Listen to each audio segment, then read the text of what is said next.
रूपवा के हमरे बड़ाई तुका के चार चांदे पे लगा देला राजा।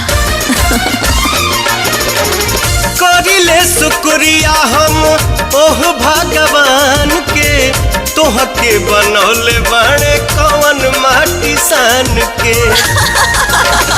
हो रूप ऐसन बुझाला देखी सूरज ला जाला, रूप ऐसन बुझाला देखी सूरज ला जाला।